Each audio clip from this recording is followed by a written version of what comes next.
إن الحمد لله نحمده ونستعينه ونؤمن به ونتوكل عليه ونعوذ بالله من شرور أنفسنا ومن سيئات أعمالنا من يهده الله فلا مضل له ومن يضلل فلا هادي له وأشهد أن لا إله إلا الله وحده لا شريك له وأشهد أن محمدا عبده ورسوله أرسله بالهدى ودين الحق ليظهره على الدين كله ولو كره المشركون اللهم صل على محمد وعلى آل محمد كما صليت على إبراهيم وعلى آل إبراهيم وبارك على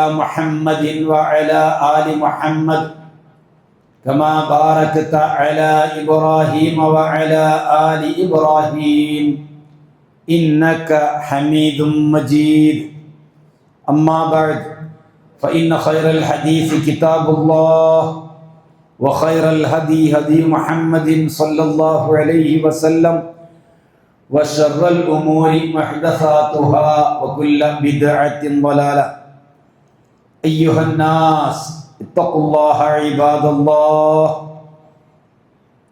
أعوذ بالله من الشيطان الرجيم بسم الله الرحمن الرحيم ولقد صرفنا في هذا القرآن للناس من كل مثل وكان الإنسان أكثر شيء جدلا സത്യവിശ്വാസികളെ വിശ്വാസിനികളെ അല്ലാഹുവിൽ തഖ്വയുള്ളവരായിരിക്കണമേ എന്ന് എന്നോടും നിങ്ങൾ ഓരോരുത്തരോടും ഉണർത്തുകയാണ്, ഉത്ബോധിപ്പിക്കുകയാണ്. പരിശുദ്ധ ഖുർആൻ മനുഷ്യരെ നേർവഴിയിലേക്ക് നയിക്കുന്ന ഗ്രന്ഥമാണ്. ഹിദായത്തിലേക്ക് മനുഷ്യനെ നയിക്കുന്ന ഗ്രന്ഥം ഖുർആൻ മാത്രമാണ്. ആ ഖുർആനിൽ വിവിധ ഇടങ്ങളിലായി അല്ലാഹു സുബ്ഹാനഹു വ തആല ചില ഉപമകൾ അഥവാ ഒന്നിനെ മറ്റൊന്നിനോട് താരതമ്യം ചെയ്തുകൊണ്ട് നമ്മെ പഠിപ്പിക്കുന്ന കാര്യങ്ങളുണ്ട്. അതില് വിശ്വാസവുമായി ബന്ധപ്പെട്ടതുണ്ട്, പാരമ്പര്യവാദത്തെ ഉപമിച്ചുകൊണ്ട് പറയുന്നതുണ്ട്, അതേപോലെ തന്നെ ശിർക്ക് ചെയ്തുകൊണ്ട് അള്ളാഹുവിലേക്ക് അടുക്കുവാൻ ശ്രമിക്കുന്നവരെ അവരുടെ ബുദ്ധിശൂന്യതയെ സംബന്ധിച്ചും അവരുടെ നിരർത്ഥവാദങ്ങളെ സംബന്ധിച്ചും വിശദീകരിക്കുന്ന ഭാഗങ്ങളുണ്ട്. അപ്പോ ഇതെന്തിനാണ് അള്ളാഹു ഇത്തരത്തിൽ ഉപമിക്കുന്നത്? അത് അള്ളാഹു തന്നെ പറയുന്നുണ്ട്. ഞാനിങ്ങനെ ഉപമിക്കുന്നത് ഇന്ന ഇന്ന കാര്യത്തിന് വേണ്ടിയാണ്. ഒന്നിനെ മറ്റൊന്നിനോട് താരതമ്യം ചെയ്ത് പറയുമ്പോൾ ജനങ്ങൾക്കത് മനസ്സിലാക്കാൻ വളരെ എളുപ്പമാണ്, വളരെ ഗ്രാഹ്യമുള്ളതാണ്, മനസ്സിലാക്കുവാൻ അവർക്ക് കഴിയുന്നതാണ്. മറ്റൊന്ന്, ഇത് അള്ളാഹു വിവരിക്കുന്നത് വിശദീകരിക്കുന്നത് മനുഷ്യരോടാണ്. അതുകൊണ്ട് തന്നെ മനുഷ്യന്റെ ബുദ്ധിയെ തൊട്ടു നിർത്തുവാൻ ഏറ്റവും ഉപകാരപ്രദമാണ് ഉപമകൾ പറയുക, ഉദാഹരിച്ചുകൊണ്ട് പറയുക എന്നുള്ളത്. അതുകൊണ്ടാണ് സൂറത്ത് അൽ കഹ്ഫിൽ ഞാൻ നിങ്ങളെ ഓടിക്കേൾപ്പിച്ച 54-ാമത്തെ ആയത്തിൽ അല്ലാഹ് പറഞ്ഞത് വലഖദ് സർറഫ്നാ ഫീ ഹാദൽ ഖുർആൻ, ഈ ഖുർആനിൽ നാം ധാരാളമായി വിശദീകരിച്ചിരിക്കുന്നു. ലിന്നാസി, ജനങ്ങൾക്ക് വേണ്ടി, മിൻ കുല്ലി മസൽ, എല്ലാ ഉപമകളിൽ നിന്നും. എല്ലാ ഉപമകളും വിവിധ വിഷയങ്ങളെപ്പറ്റി, വ്യത്യസ്ത മേഖലകളെ സംബന്ധിച്ച് നാം ഉപമിച്ചുകൊണ്ട് വിവരിക്കുന്നുണ്ട്. പക്ഷേ വകാനൽ ഇൻസാൻ, മനുഷ്യൻ, അക്സറ ശൈഇൻ ജദലാ, മറ്റെല്ലാത്തിനേക്കാളും തർക്കിയാണ് മനുഷ്യൻ, തർക്കമുള്ളവനാണ് മനുഷ്യൻ, തർക്കിക്കുന്നവനാണ് മനുഷ്യൻ എന്ന് സൂറത്ത് അൽ കഹ്ഫിലെ 54-ാമത്തെ ആയത്തിൽ അള്ളാഹു പറയുകയുണ്ടായി. അപ്പൊ ഖുർആനിന് എതിരിൽ വരുന്നത് തർക്കമാണ്, പ്രമാണമല്ല, തെളിവുകളല്ല, സത്യമല്ല, യാഥാർത്ഥ്യമല്ല. വെറും ചില വാദങ്ങൾ, ചില ഖണ്ഡനങ്ങൾ, ചില പരാമർശങ്ങൾ, ചില പ്രയോഗങ്ങൾ, അത് മാത്രമാണ്. അതിലൊന്നും എന്തില്ല? യാഥാർത്ഥ്യമില്ല, സത്യമില്ല.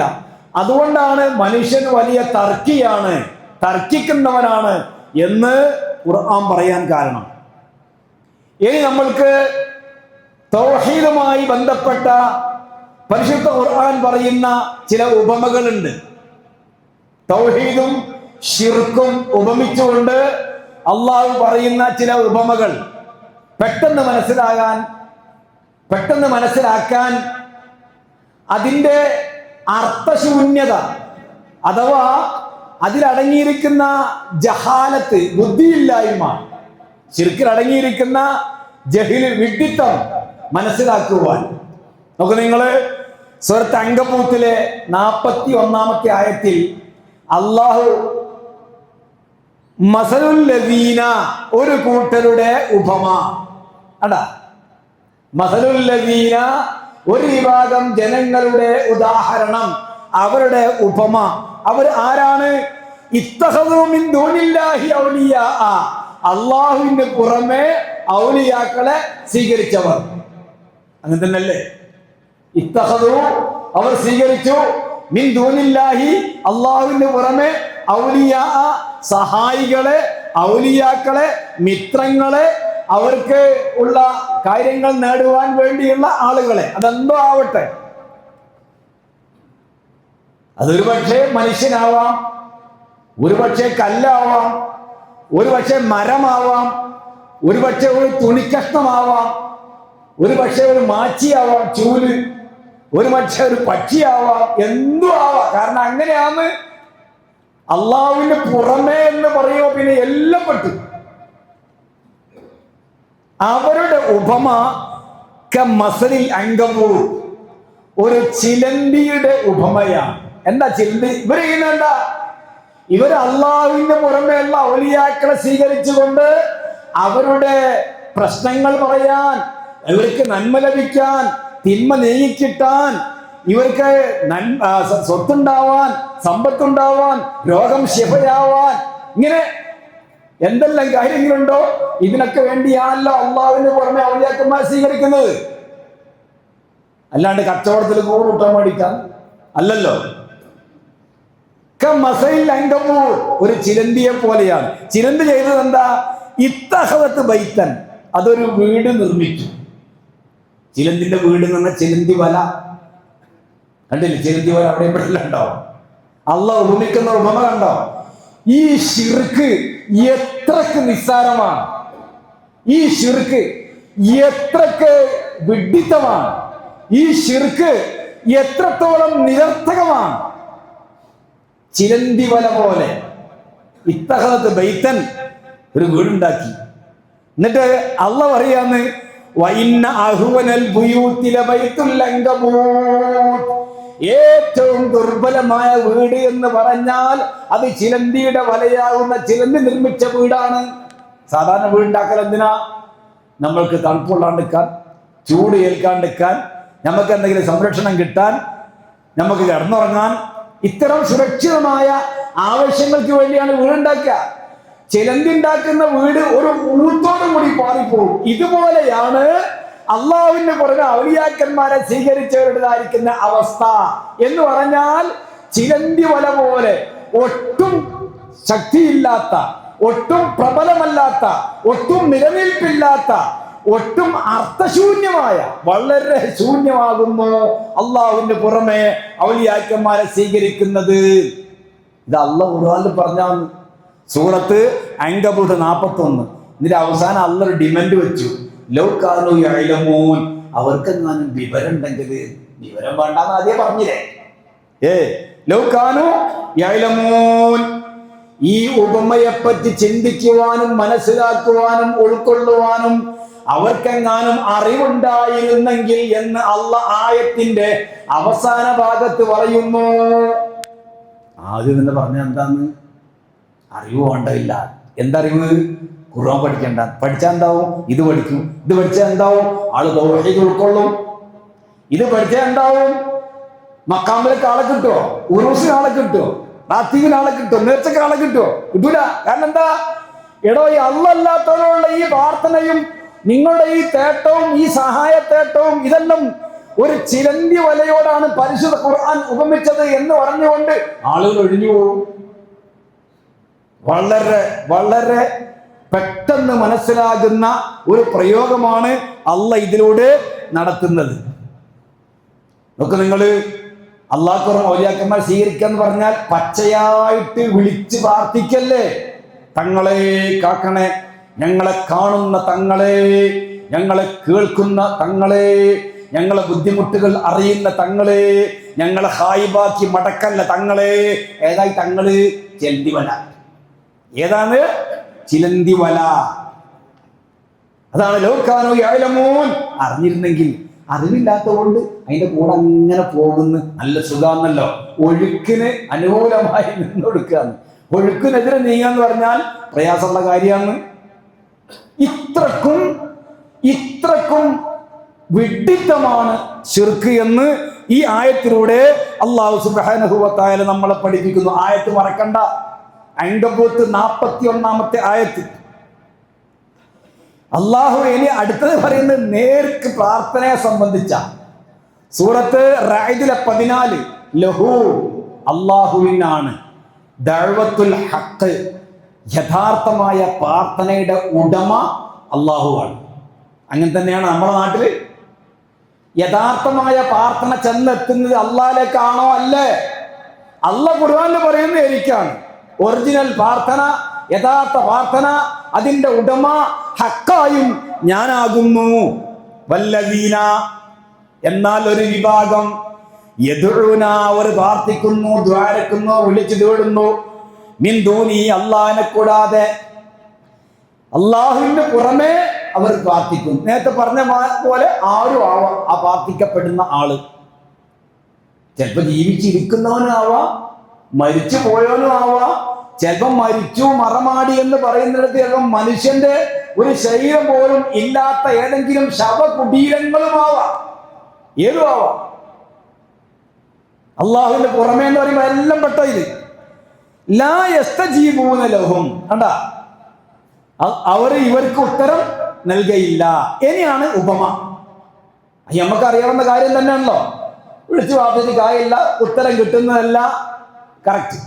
ഇനി അള്ളാഹ് ഉപമിക്കാണ്. ആരെ പോലെ? അടാ, ആരെ പോലെ? ഇല്ലാക ബാസിതി കഫൈഹി, ഇരു കരങ്ങളും നീട്ടി നിൽക്കുന്നവൻ.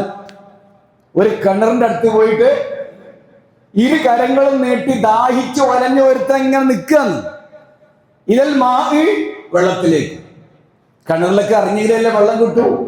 അല്ല, വെള്ളം മേലോട്ട് ഉയർന്നെങ്കിലല്ലേ കിട്ടൂ? ദാഹിച്ചു വലഞ്ഞുകൊണ്ട് ഇരു കരങ്ങളും നീട്ടിയും കൊണ്ട് കിണറിനടുത്ത് പോയിരിക്കുന്നു. അവന്റെ വായിലേക്ക് വെള്ളം കിട്ടാൻ വേണ്ടി, അവന്റെ വായിലേക്ക് വെള്ളം എത്താൻ വേണ്ടി ഇരു കരങ്ങളും നീട്ടി ഇങ്ങനെ നിൽക്കുന്നു. ആ നിർത്താന്ന് മക്കാമിന്റെ അടുത്ത് പോയി നിൽക്കുന്നത്. കിണറിലെ വെള്ളത്തിന് വേണ്ടി വായിലേക്ക് വെള്ളം കിട്ടാൻ വേണ്ടി കൈ നീട്ടി നിൽക്കുന്നു എന്നറിയില്ലേ? അന്ന് നിർത്താന്ന് ഈ മക്കാമുകളിൽ, മസാറുകളിൽ പോയി ഈ സാധുവായ മനുഷ്യൻ നിൽക്കുന്നത്. എന്നിട്ട് അല്ലാഹു പറയാന്ന്, ഇത്തരം നിഷേധികളുടെ പ്രാർത്ഥന വെറും വഴികേടിൽ മാത്രമാണ്. വെള്ളം കിട്ടണമെങ്കിൽ എന്ത് വേണം? ഒന്നുകിൽ അങ്ങോട്ട് ഇറങ്ങണം, അല്ലെ വെള്ളം അങ്ങോട്ട് മേലോട്ട് വരണം. ഇത് രണ്ടുമില്ല. താഴെ കളിക്കുന്ന വെള്ളം കിട്ടാൻ വേണ്ടി ദാഹിച്ചൊരുത്തൻ കളണ്ടെത്തി പോയി കൈ നീട്ടി നിൽക്കുന്നവനെ പോലെ. ആര്? എന്തെന്ന്? അല്ലാത്തവരോട് ദ്വാരക്കുന്നവന്റെ ദ്വാന്റെ ഉദാഹരണമാണ് പറഞ്ഞത്. അപ്പൊ നമ്മളെ നാട്ടിൽ കിണറിന്റെ പോയി നിൽക്കുന്ന എത്ര മനുഷ്യന്മാരുണ്ട്. ഏത് കിണറ്?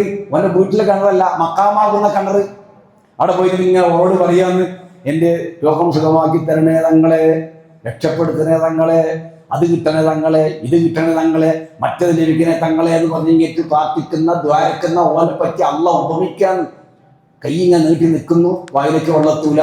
ഇതുപോലെ അവരോടുള്ള പ്രാർത്ഥന കൊണ്ട് യാതൊരു ഉപകാരവും ലഭിക്കാൻ പോകുന്നില്ല. അത് ഓർക്കെന്നെ അറിയാം. അത് വേറെ കാര്യം. മുമ്പൊരു മക്കാമ പോയ കഥ പറയലുണ്ട്. ഒരാൾക്ക് സ്വർണം നഷ്ടപ്പെട്ടെങ്കിൽ ഇയാൾ വീട്ടിലെ സ്വർണം കാണാനില്ലാണ്ട് പോയി കിടക്കുന്ന ആളോട് പ്രാർത്ഥിക്കാൻ വേണ്ടി പോയതാണ്.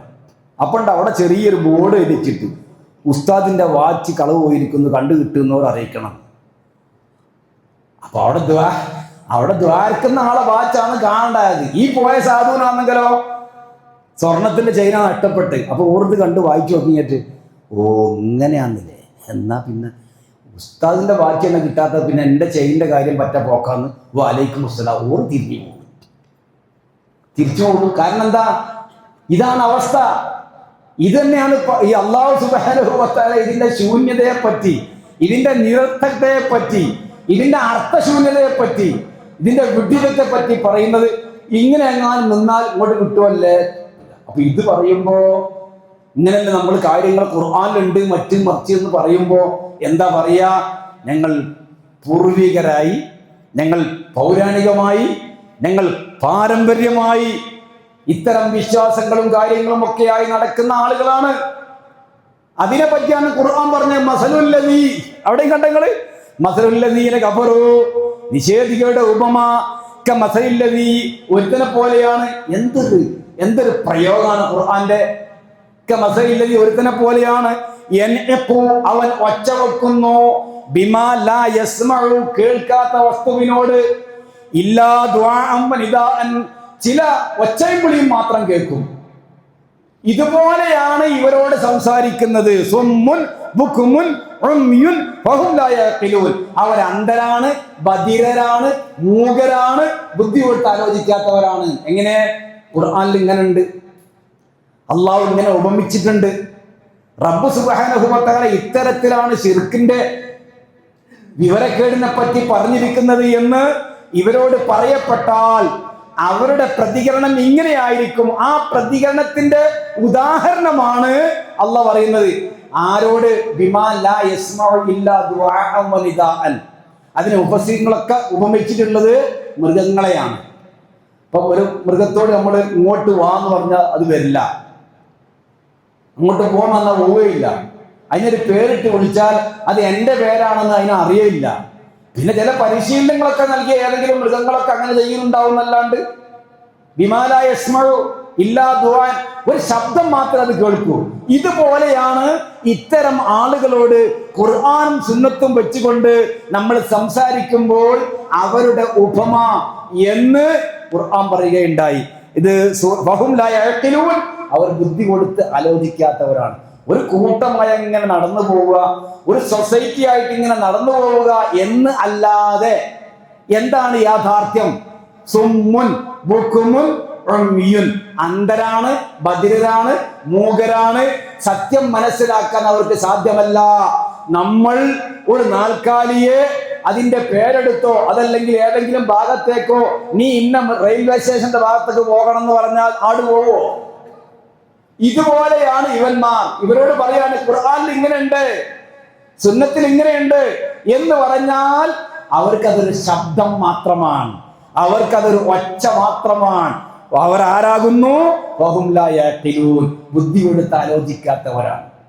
ബുദ്ധി കൊടുത്താൽ നേരത്തെ പറഞ്ഞ മാതിരി അറിവില്ലാത്തവരാണ്. അറിവില്ലാണെങ്കിൽ എന്ത് വേണം? ബുദ്ധി കൊടുത്ത് ആലോചിക്കണം.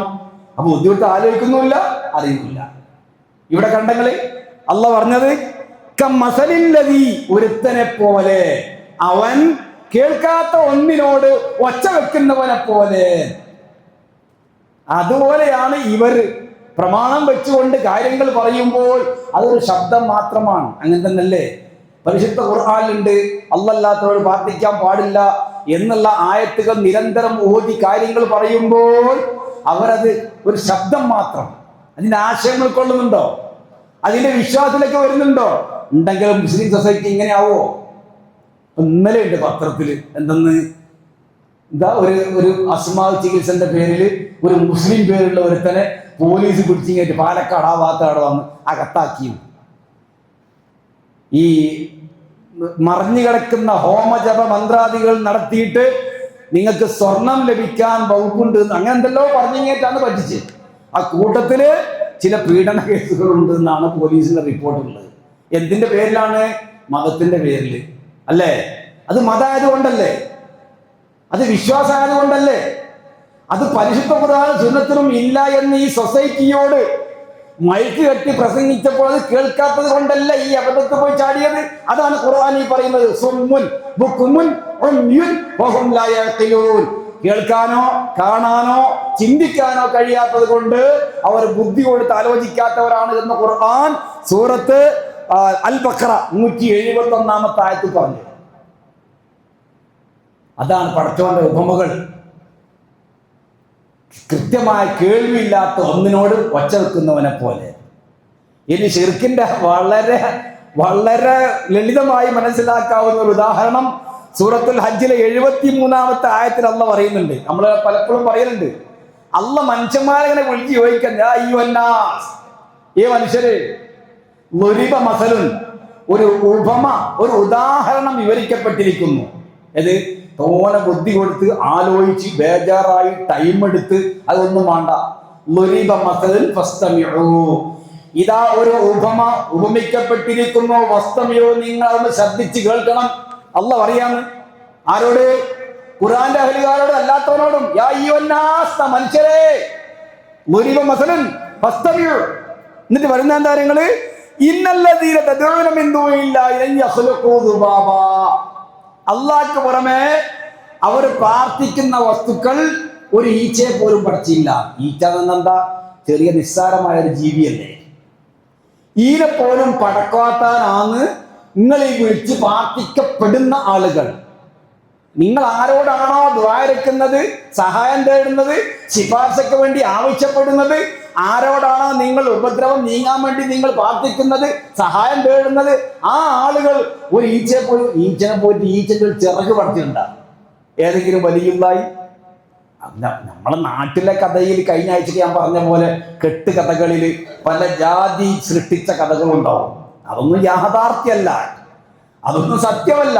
അതൊക്കെ അവരുടെ കെട്ട് കിതാബുകളിൽ ഇങ്ങനെ ചില പൗരാണിക കഥകളായി ഇങ്ങനെ അടിച്ചു വിട്ടു പോകുന്നല്ലാണ്ട് അതിനൊന്നും യാഥാർത്ഥ്യം ഉണ്ടാകുന്നില്ല. എന്നിട്ട് അള്ള ചോദിക്കാന്ന്, ഒരു ഈച്ചയെ പോലും പഠിച്ചില്ല. അത് പറഞ്ഞ് അള്ള നിർത്തിയിട്ടില്ല, അതാ രസം. എന്നിട്ട് അള്ള ചോദിക്കാന്ന്,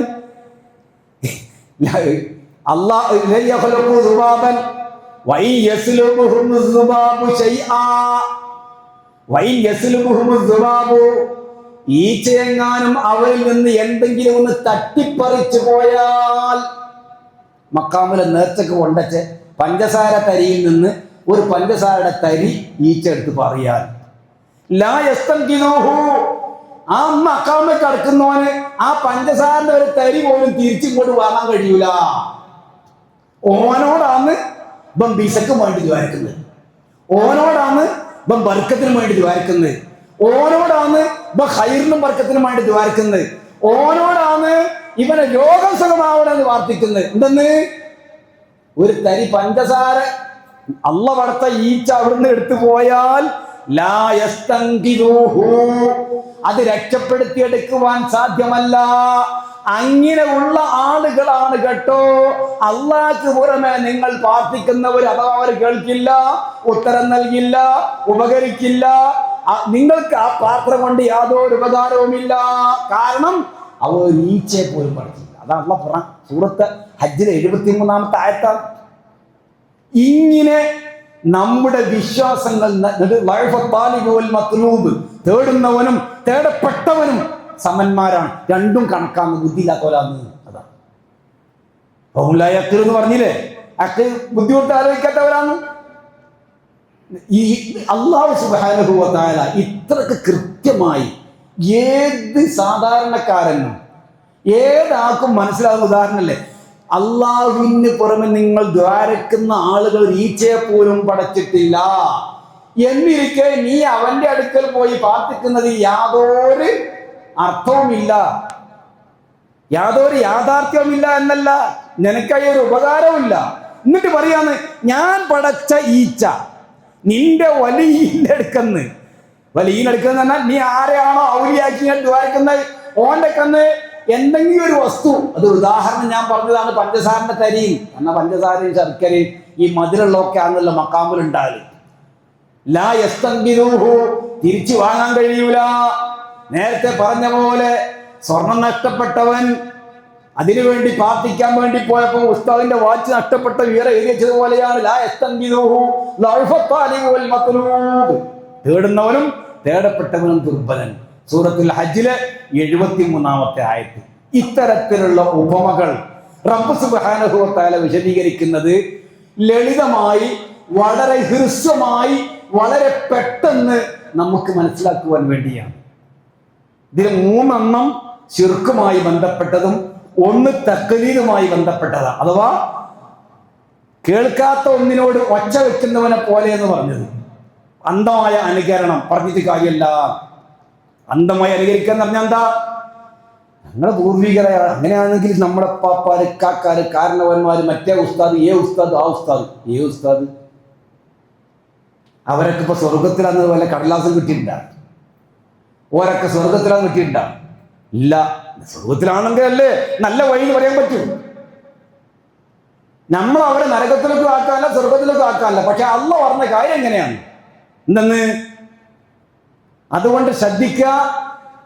അല്ലാഹു സുബ്ഹാനഹു വ തആലയുമായി നമ്മൾ ചെയ്ത കരാർ, ഷഹാദത്ത്, അലസ്തു ബിറബ്ബിക്കും ഖാലൂ ബലാ, ആകാശലോകത്ത് വെച്ചുകൊണ്ട് ഞാൻ നിങ്ങൾ രക്ഷിതാവല്ലയോ എന്ന് അള്ളാഹ് ചോദിച്ചപ്പോൾ ബലാ എന്ന് നമ്മൾ പറഞ്ഞ അശ്ഹദു അല്ലാ ഇലാഹ ഇല്ലല്ലാഹ് എന്ന ആ ഷഹാദത്തിന് വിരുദ്ധമായ ശിർക്കൻ ആശയങ്ങളെ റബ്ബ് സുബ്ഹാനഹു വ തആല പഠിപ്പിക്കുമ്പോൾ നമ്മുടെ ഷഹാദത്ത് നമ്മൾ ഊട്ടി ഉറപ്പിക്കുക. എന്നിട്ട് എന്താ ചെയ്യേണ്ടത്? ദുർബലമായ വിശ്വാസത്തിൽ നിന്ന് തൗഹീദിന്റെ പൊൻപുരയിലേക്ക് അവരെ ക്ഷണിച്ചു കൊണ്ടുവരിക. വലിയ ഉത്തരവാദിത്തം. ശിർക്ക് ദുർബലം കേട്ടില്ലേ? തൗഹീദോ ശക്തം. തൗഹീദ് ഖുവ്വത്തുള്ളതാണ്, ശിർക്കോ ളുഅഫാണ്, ദുർബലമാണ്. അഹ്വൻ വളരെ നിസ്സാരം എന്നാ ഖുർആൻ പറഞ്ഞ്. അഹ്വനൽ ബുയൂത്ത് ലബൈത്തുൽ അൻകബൂത്ത് എന്ന ഉദാഹരണമാണ് പരിശുദ്ധ ഖുർആൻ നമ്മെ കേൾപ്പിക്കുന്നത്. അതുകൊണ്ട് പരിശുദ്ധ ഖുർആനിലെ ഉപമകളെ പറ്റി നമ്മൾ പഠിക്കുക, അത് മനസ്സിലാക്കുക. അത് ഇങ്ങനെ കേട്ട് ഈല വിടാണ്ട് കുറച്ചങ്ങോട്ട് താഴോട്ട് ഇറക്കുക. ഇത്രക്കും ഗൗരവമാണോ ശിർക്ക് എന്ന് സമൂഹത്തെ ബോധ്യപ്പെടുത്തുന്നതിൽ നമ്മളും പങ്കാളികളാവുക. അള്ളാഹു അനുഗ്രഹിക്കുമാറാവട്ടെ.